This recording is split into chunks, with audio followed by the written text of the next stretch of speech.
কিন্তু দেশের এখন এমন একটা অবস্থা এবং দেশে এমন একটা নৈরাজ্যের সৃষ্টি হয়েছে, পরিকল্পিতভাবে সারা দেশে যেভাবে সন্ত্রাস ছড়িয়ে দেওয়া হচ্ছে, তাতে ডক্টর ইউনূসের সাফল্য ব্যর্থতা নিয়ে আলোচনার কোনো ফুরসত আমরা পাচ্ছি না।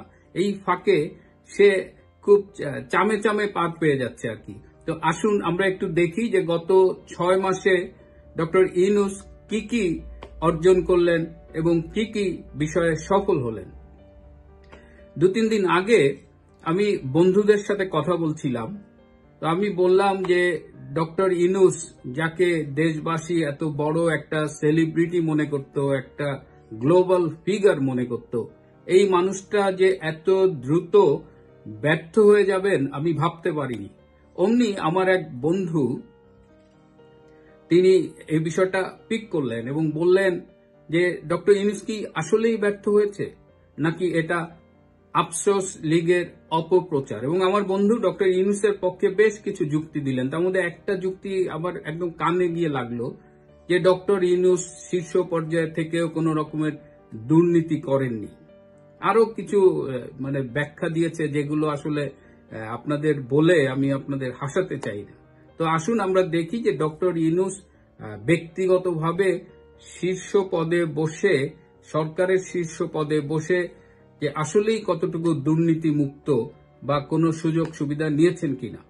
আমি একটি তালিকা করেছি গত 6 মাসে ডক্টর ইউনূস কিভাবে তার পদের অবৈধ প্রভাব খাটিয়ে বেনিফিটেড হয়েছেন। একে যদি আপনারা দুর্নীতি না বলেন, একে যদি আপনারা ক্ষমতার অপব্যবহার না বলেন, তাহলে আমার কিছু আসলে বলার নেই। তিনি কি করেছেন? প্রথমেই ক্ষমতায় গিয়ে তিনি তার বিরুদ্ধে যে দুর্নীতি, কর ফাঁকি, অবৈধভাবে বিদেশে টাকা পাচার, এরকম তার বিরুদ্ধে যতগুলো মামলা ছিল প্রত্যেকটি মামলা তিনি প্রত্যাহার করার ব্যবস্থা করেছেন। এবং তার বিরুদ্ধে কয়টা মামলা ছিল জানেন? এই ক্যালকুলেশনটা কিন্তু খুবই মজার।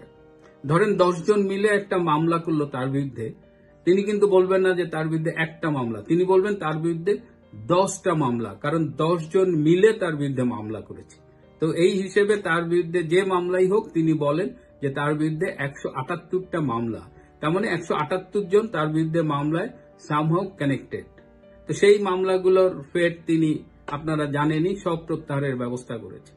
তিনি যে গ্রামীণ ব্যাংকের মাধ্যমে এত পরিচিত, সেই গ্রামীণ ব্যাংকের আগামী 5 বছরের ট্যাক্স তিনি মওকুফ করিয়েছেন। অথচ গ্রামীণ ব্যাংক কিন্তু ব্যাংকিং অধ্যাদেশের নীতিমালা মেনে চলে। তার মানে অন্যান্য ব্যাংক যেমন প্রফিটের উপর ট্যাক্স দেয়, গ্রামীণ ব্যাংকেরও ট্যাক্স দেওয়ার কথা, কিন্তু তিনি সেটা মাফ করেছেন।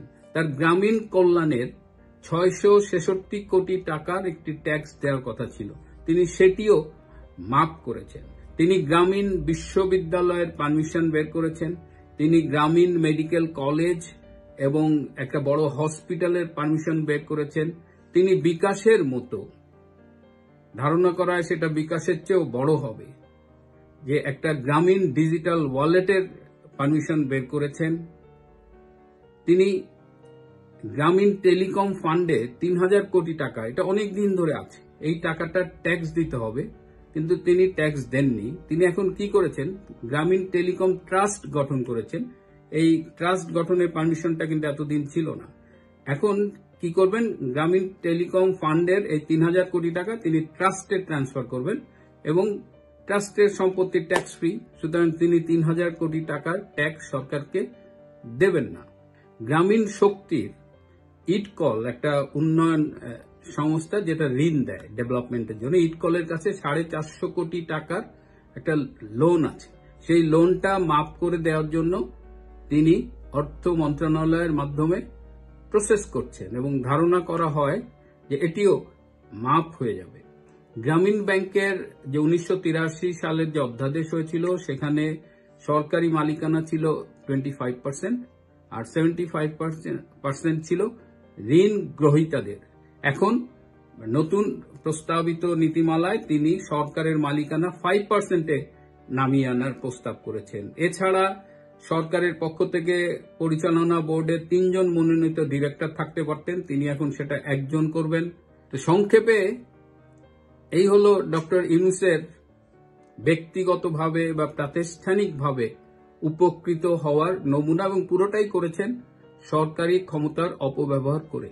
আপনি এটাকে দুর্নীতি বলবেন না? আমি খুব অবাক হয়ে লক্ষ্য করি যে বাংলাদেশে কিছু বুদ্ধিজীবী আছে, এরা ইউনূসের গুতেও সুবাস পেয়ে থাকেন।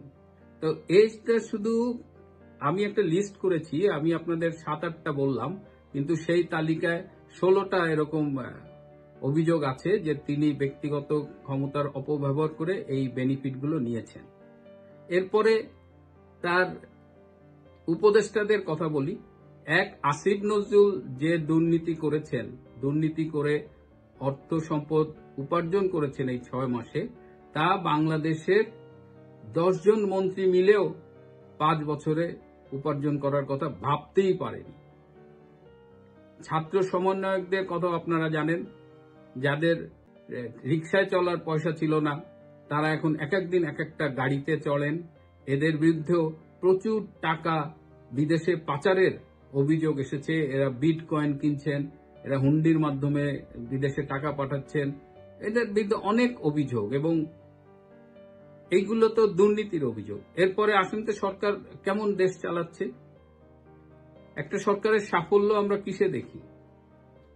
তার ল অ্যান্ড অর্ডার সিচুয়েশন কি অবস্থা, মানুষের জীবনের যাপনের যে কস্ট অফ লিভিং, সেটার কি অবস্থা, মূল্যস্ফীতি, জিনিসপত্রের যা দাম, তাতে তো মানুষজনের একেবারে নাবিশ্বাস উঠে যাওয়ার অবস্থা।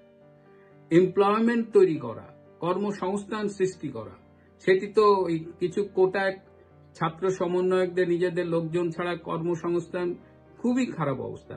দেশের ব্যবসা বাণিজ্যের অবস্থা খুবই খারাপ। যার সাথেই কথা বলি বলে ভাই ব্যবসা আগের মতো নাই। আমি বড় বড় শিল্প প্রতিষ্ঠানের অনেকের সাথে কথা বলে দেখেছি, সবাই একই কথা বলেছেন যে বর্তমানে দেশে ব্যবসার কোনো পরিবেশ নাই। বিদেশি বিনিয়োগের কি অবস্থা? 71% বিনিয়োগ কমে গেছে। বিদেশি বিনিয়োগ, আপনার বিদেশের কে বিনিয়োগ করতে আসবে এই আইন শৃঙ্খলাহীন একটা দেশে, যেখানে কোনো ল অ্যান্ড অর্ডার নাই, এবং ভাঙচুর, সন্ত্রাস, রাতে মানুষ বাইরে যেতে ভয় পায়, এরকম একটা দেশে আপনি 6 মাসে ডক্টর ইউনূসকে 10-এর মধ্যে কত দেবেন? আমি তো 1 দেওয়ারও কোনো জায়গা খুঁজে পাচ্ছি না। তো 6 মাসে তার আরো বলেন যে তার সাফল্য কোথায় আছে। আওয়ামী লীগ নিধন ছাড়া 32 নম্বরের মতো একটা ঐতিহাসিক ভবন ভাঙচুর করা, বাংলাদেশের বুক থেকে মুক্তিযুদ্ধের চেতনাকে রিসেট করা, এছাড়া কোথায় ডক্টর ইউনূসের সাফল্য আছে? আপনারা যদি থাকে আপনারা একটু কমেন্ট বক্সে জানাবেন। আমার নিজেরও অনেক কিছু জানার আছে যে একটা মানুষ, মানে আমার তো মনে হয় না যে স্বাধীনতার পরে স্বাধীন বাংলাদেশে এরকম ব্যর্থ, অক্ষম এবং পাকিস্তানপন্থী একটা সরকার বাংলাদেশের মানুষ দেখেছে। কোথাও কোনো সাফল্য নেই। আজকে সারাদিন দেশে বিদেশে অনেকের সাথে কথা বললাম। একটা অদ্ভুত ব্যাপার লক্ষ্য করলাম, যারা 5ই আগস্টের পরে ডক্টর ইউনূসের প্রশংসায় পঞ্চমুখ ছিল, যারা বিপ্লবের পক্ষে ছিল, যাদের প্রোফাইল লাল ছিল, তাদের অধিকাংশেরই কণ্ঠে ভীষণ হতাশা দেখলাম। তারা সামগ্রিকভাবে ডক্টর ইউনূসকে নিয়ে বিরক্ত, ডক্টর ইউনূসের পারফরমেন্স নিয়ে বিরক্ত, বাংলাদেশের বর্তমান অবস্থা নিয়ে বিরক্ত, এবং সর্বশেষ যে ভ্যাট আরোপ করা হয়েছে, কোথাও কোথাও 300% ইনক্রিজ করেছে, এটা নিয়ে দেখলাম যে জনমনে ব্যাপক ক্ষোভ রয়েছে। আজকে ইউরোপের একজনের সাথে অনেকক্ষণ কথা বললাম, যিনি ইউরোপিয়ান কমিশনের সাথে তার কাজের সূত্রে হাইলি লিঙ্কড। তিনি বললেন যে ভাই, আগস্ট সেপ্টেম্বর মাসে বাংলাদেশের কথা বললে সবাই আওয়ামী লীগের দোষ দিত, ডক্টর ইউনূসের প্রশংসা করত, কিন্তু এখন সিচুয়েশন ইউরোপিয়ান কমিশনের অধিকাংশ ঊর্ধ্বতন কর্মকর্তার কাছেই বদলে গেছে, এবং একজন নাকি তাকে বলেছে Yunus is a fraud. So এই অবস্থায় আজকে 13ই জানুয়ারি, আগামী 20শে জানুয়ারি নবনির্বাচিত মার্কিন প্রেসিডেন্ট ডোনাল্ড ট্রাম্প শপথ গ্রহণ করবেন, এবং এই জো বাইডেনের প্রেসিডেন্ট হিসেবে শেষ সপ্তাহ, এবং এই কারণে বাংলাদেশে একটা খুব ক্রুশিয়াল একটা উইক যাবে।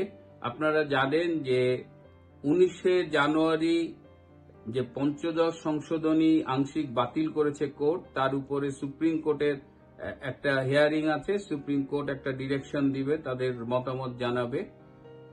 19 তারিখে প্রধানমন্ত্রী শেখ হাসিনা ফেসবুকের মাধ্যমে দেশবাসী এবং বিশ্ববাসী বাঙালিদের উদ্দেশ্যে একটি বক্তব্য রাখবেন, একটি দিক নির্দেশনামূলক বক্তব্য রাখবেন এবং এই 13 থেকে 19 তারিখ পর্যন্ত বাংলাদেশে সেই বিপ্লবী সরকার, খেলাফত সরকার, সংবিধান বাতিল, এরকম অনেক রকমের লম্ফ-জম্প চেষ্টা করা হবে ইউনূসদের পক্ষ থেকে, ছাত্র সমন্বয়কদের পক্ষ থেকে। এবং খবর পেলাম যে এই এক সপ্তাহ বাংলাদেশে বিভিন্ন জঙ্গি গ্রুপের সাথে একাধিক মিটিং করেছে ছাত্র সমন্বয়করা এবং ইউনূসের লোকজন।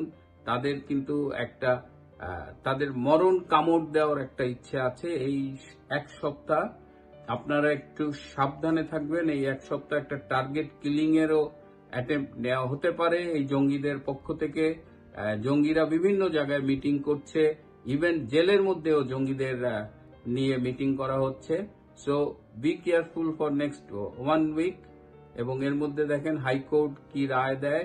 তত্ত্বাবধায়ক সরকারের পক্ষে অলরেডি একটা রায় এসেছে। তত্ত্বাবধায়ক সরকার যদি ফাংশন করে তাহলে ইউনূস অটোমেটিক্যালি ইলিগাল হয়ে যায়। সো ইউনূস সেদিক দিয়েও Yunus will have to go. But Yunus যেটা করবে, ইউনূস 19 তারিখে বাংলাদেশ ত্যাগ করবে। তারা এই এক সপ্তাহ নানা রকমের অ্যানার্কি তৈরি করবে, দেশটাকে অস্থিতিশীল করবে এবং 19 তারিখে সে বাংলাদেশ ত্যাগ করবে।